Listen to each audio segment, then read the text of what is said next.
Grand Rising. How are you guys doing? I hope that you guys are having a great Wednesday morning, afternoon, or evening, depending on wherever you are in the world. I want to talk to the families, in particular the parents, Caucasian parents. Yes, I want to talk to you today, and I need for you to really listen to me, okay? Because this is very, very serious. The rash of mass shootings that has taken place in this country, and there's been one consistent suspect characteristics that are in every suspect or every person who actually was convicted or arrested for these mass shootings. There's a common thread. There's a consistency in the type of person that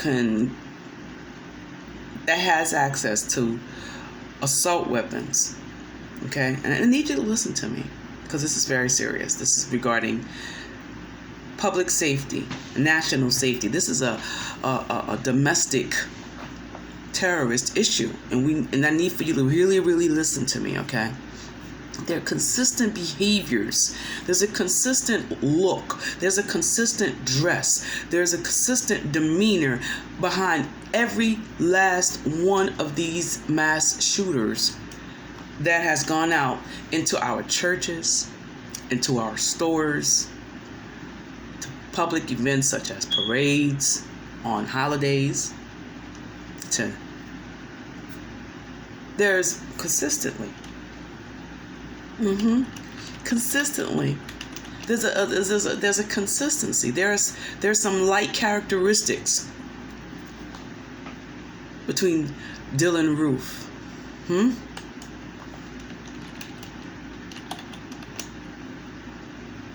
And this guy who shot up all those people right outside of Chicago, and Peyton Gendron, who shot up all those elderly black people in Buffalo, New York, at a store in a predominantly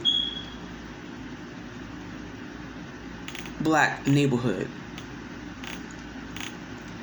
It's a common thread, and you know, I'm just as a woman of Afro descent, we see it. We see it. Our people see it.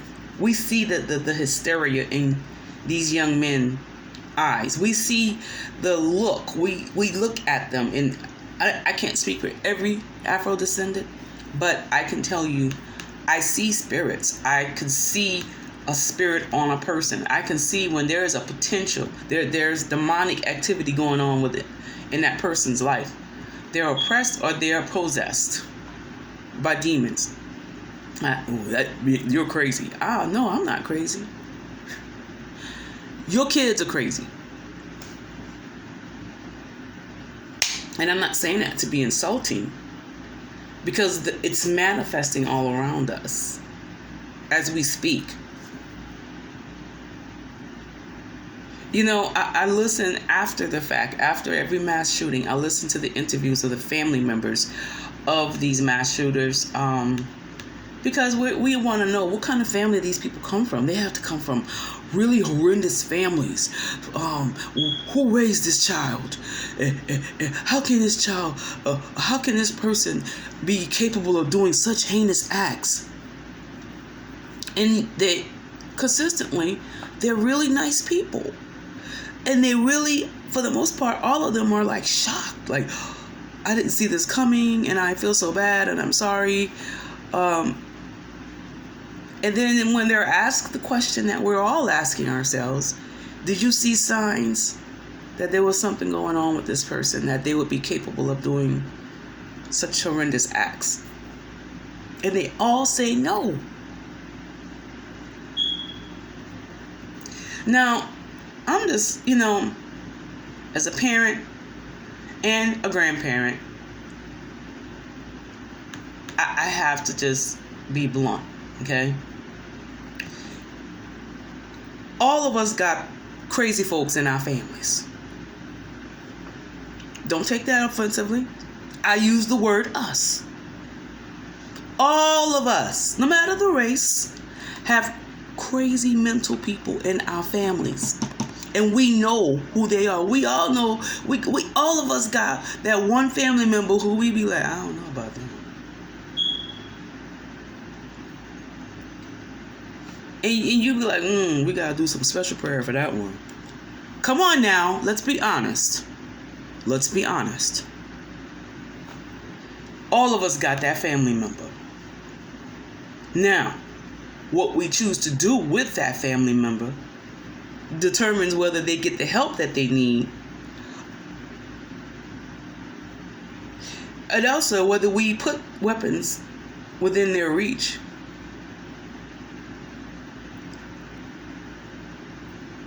Determines whether that person goes out into a church or a synagogue and blows people away, or whether they go into a grocery store and blow away people. Or it could save some lives if you intervene. And if you come to yourself and you stop being in denial about the reality of where your family member is, the mental state of that person in your family. You can't, even if they are of age, you can't just let them be. You can't just let them roam the streets. You can't just let them do what they do. You can't just let them self-medicate. At some point, you need to intervene. At some point, you need to do what you can do to make sure that they get the help that they need. Your intervention is necessary. Your opening up your eyes and looking at the signs are vital and crucial to the safety of the people on American soil. Yeah, they could sign all the bills that they want to in the White House and do this and do that and the other and the third and try to implement this law and that bill and enforce this and enforce that. But at the end of the day, it's up to you, parent. It's up to you, grandparent, aunt, uncle, cousin, niece, nephew, neighbor, co-worker. If you notice that somebody's off, if you see something, say something. That's none of my business, and who am I to judge? You are a wise person to judge. Because people close their eyes to these people and their issues is why they're still going out and they're able to go get guns and go out and do these things. Well, if you see something, say something. If somebody is off, you need to do what you need to do to make sure, especially if you're related to that person, that make sure that they go get the help that they need. Now, I know it's a challenge, excuse me. If they're of age, you can't make anybody do anything. That means you have to put them in a situation where they're standing before a judge. I'm not saying set them up to commit crimes, but especially if they're parents. If they're mental and you notice that their behavior is just a little off, no, they don't have any rights. Call the state on them. Have the state investigate them. They'll stand before a judge then, and guess what? Somebody will order a psych eval on mama.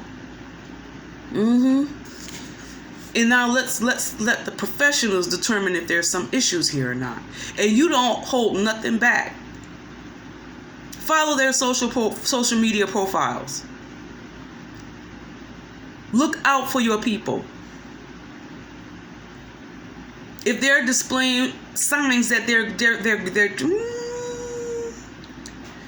out of touch with reality, if they're neglecting or abusing their children, they're addicted to drugs, yes, even weed, because weed is just as bad as meth and crack for some people. Some people can't smoke, consume weed in any of its form, even if it's prescribed for them. It's really bad for them. It's time for us to get our heads out of the sand. And I find consistently, at least we, in our communities, we know when Ray Ray off. We be like, oh, Ray Ray off. And we also know that most of the time in our communities, when we have somebody with mental health issues, especially if it's a black man, black men don't get their mental health issues addressed unless they get a charge and a warrant.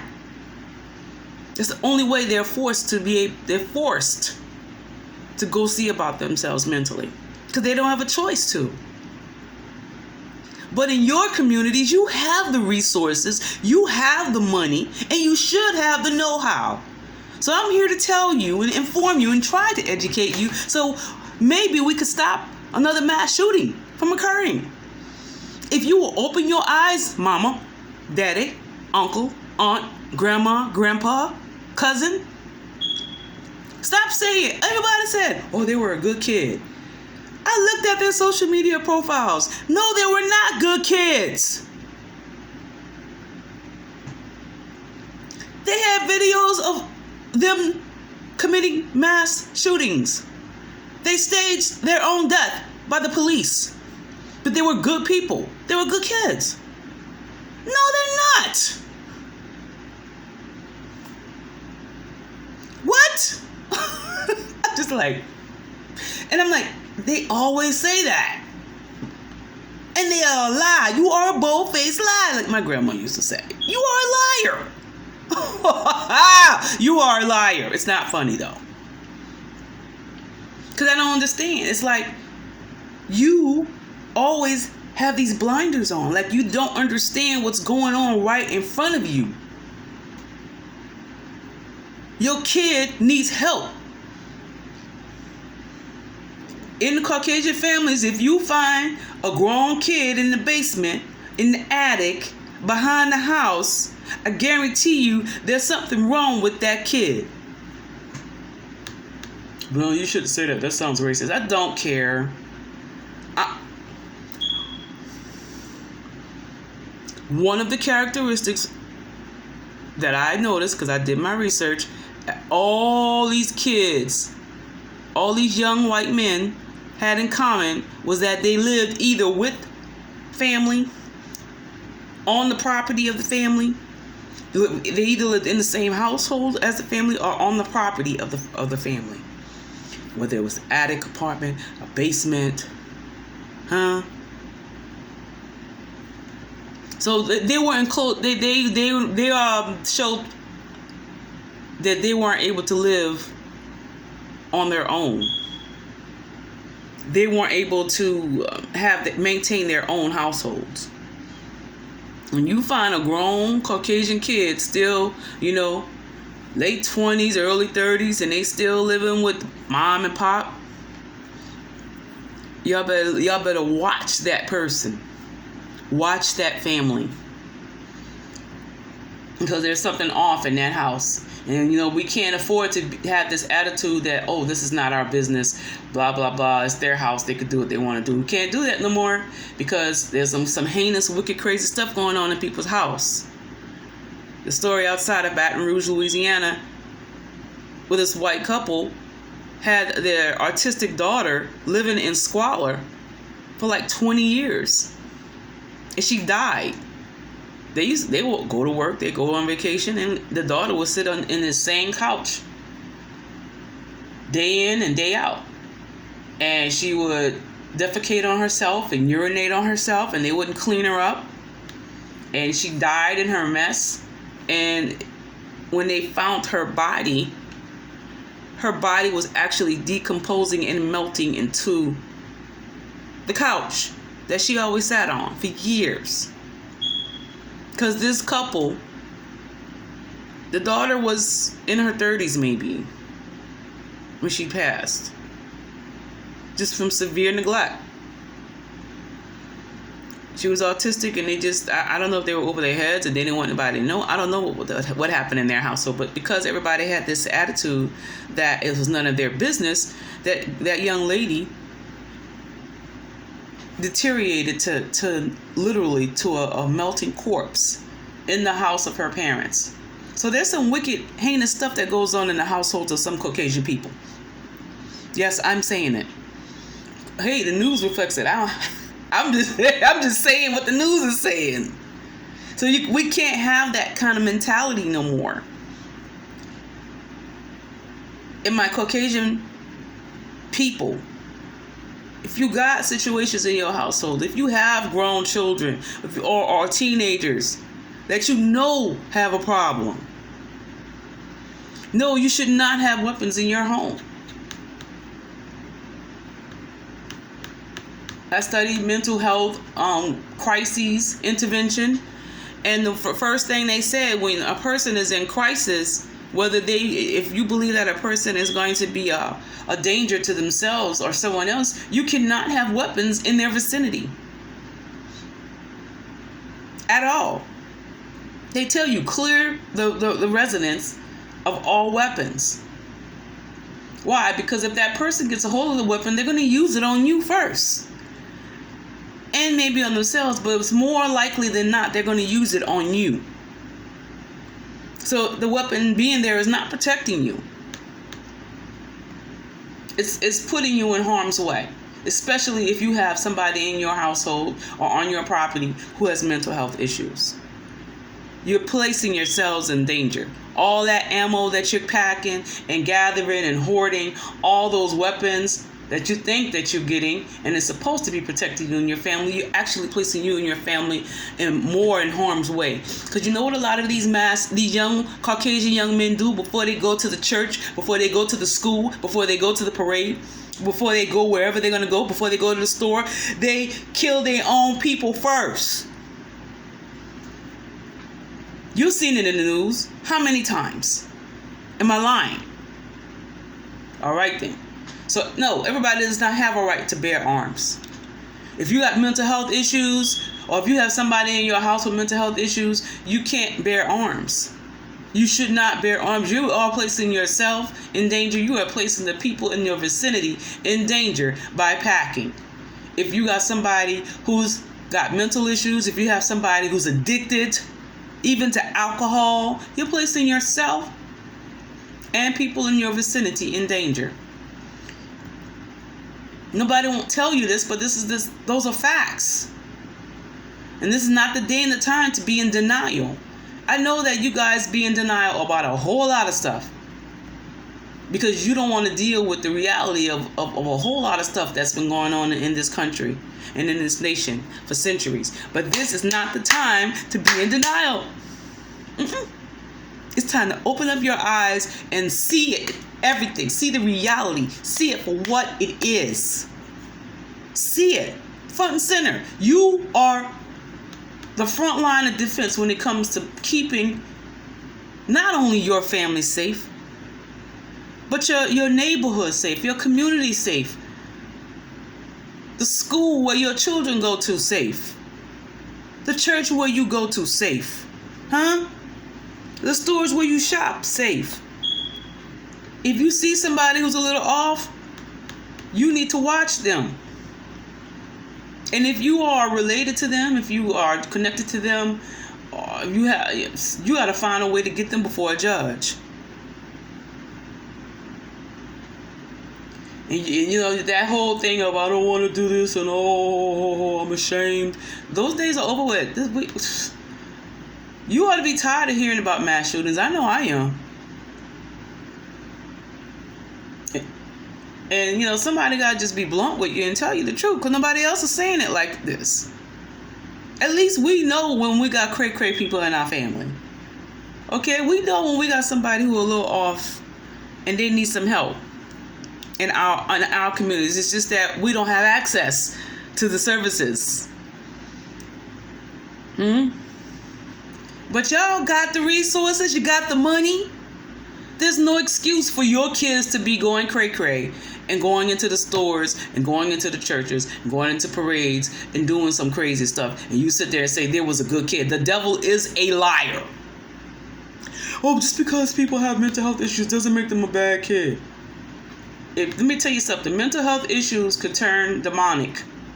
You can deal with a person who's who is oppressed, and they're mental and they're just dealing with oppression and they need to be delivered. And with the combination of seeking out professional help, maybe taking some medicine for a little bit to, get the hormonal balance in their brains right. And with prayer and casting out demons that's oppressing people, you can help people be free. You can. But you cannot be in denial any longer about their, I know that some people have some doubts about that, but that's okay. I'm telling you what works. I'm telling you what I know. The very first thing you have to do is come to the conclusion that there is something wrong with our family member. They're in need of mental health services. If you believe in deliverance and you're saved, yes, they may need deliverance. Seek that help out. Seek out help for your people. That's what I'm trying to say to you. Stop with this head in your sand mentality. Stop saying that, oh, who are we to judge? No, we are supposed to judge righteously. There's no reason in the world in this country why there are people roaming around mentally like zombies. And they're just out of touch with reality. There's something wrong. There's too many of us that's not mental, that see what's going on, to allow this to continue to happen. Because I'm going to be honest with you, when I see a Caucasian young man, or even Caucasian young women, and they don't even have to be young. If I see a Caucasian person and they look off, if I'm walking, I walk on the other side of the street. If I'm driving and I walk up to my car, I pull off. I turn the street. I don't want you to approach my window. Because I don't know what you are. I don't know who you are. I don't know what you're capable of. I don't know if you have a gun. I don't know what your plans are. I've been doing that for years, especially since I moved here to Tennessee, and I see that everybody packs a gun. So yeah, Winona does the, no, I'm good. I cross the street. I stay away from you.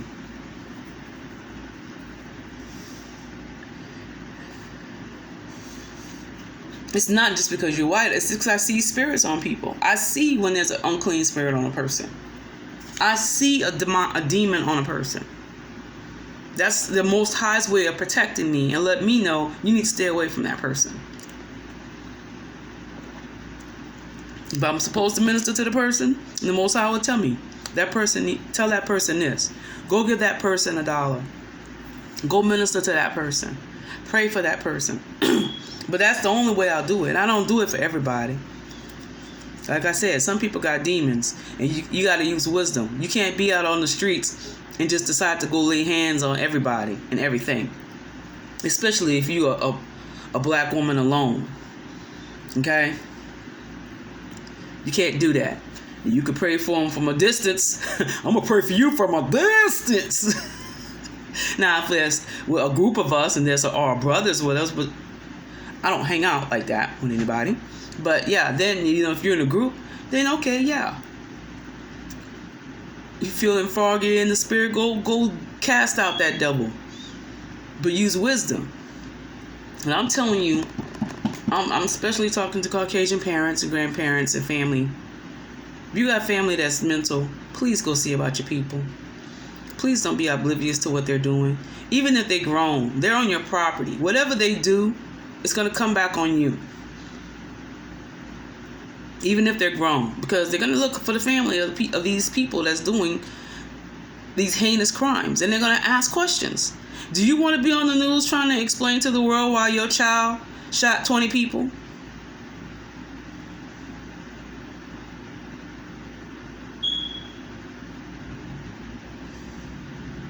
If they need mental health services and medical services, please go see about your people. If they need medicine, they have a prescription for whatever, and they haven't had it filled, go buy it for them. And then make them say, hey, look, you need to take your medicine. There's something wrong, okay? You need to pull them aside. Have you taken your medicine today? They're going to get mad, but so what? And if they don't want to take care of their mental health issues, you don't have to house them. You don't have to have them on your property. If I were you, I wouldn't just throw them out on the street. It's better for your loved one to be locked up, whether it's in the psych ward or in jail, than to be out on these streets to do whatever it is that they want to do. And that's the truth. So if they're committing crimes, report them. Turn them in. Or you would be on the news explaining to the world why your kid did this and why your kid did that. Even if they're grown. Because they're on your property. They're in your house. They're in your basement. They're in your attic. They're living in your backyard. They're living in an RV in your driveway. Yeah, they're going to ask you questions. And how are you going to feel knowing that you saw the signs that your loved one was mental and you did nothing? You said nothing. And you knew that you could have done something to prevent it. It's up to us to look out for people who are mentally ill. That's all I'm saying. It's up to us to look out for the loved ones who are addicted. Don't throw them away. Don't throw them out to the street. Don't do that. Yeah, it's a pain and it's a burden, but you will regret not doing anything.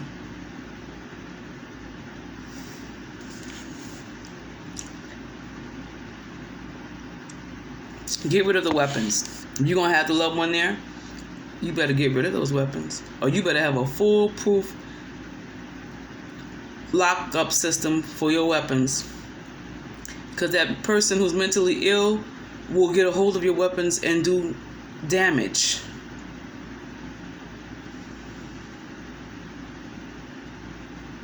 I hope something I said made sense. And hopefully woke up some people. You cannot afford to ignore the signs of the deterioration, the mental deterioration of your loved one.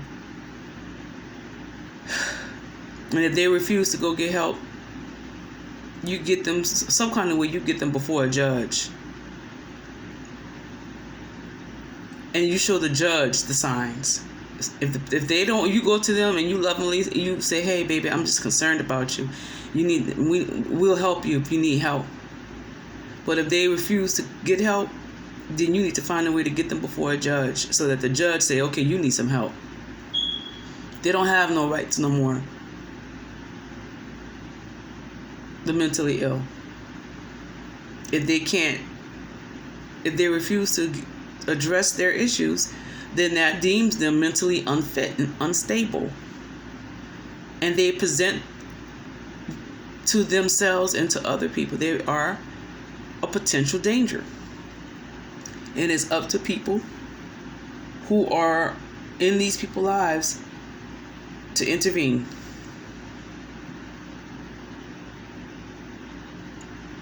Yeah, you gotta do it. You got to do it. You guys be blessed in the name of Yahushua HaMashiach.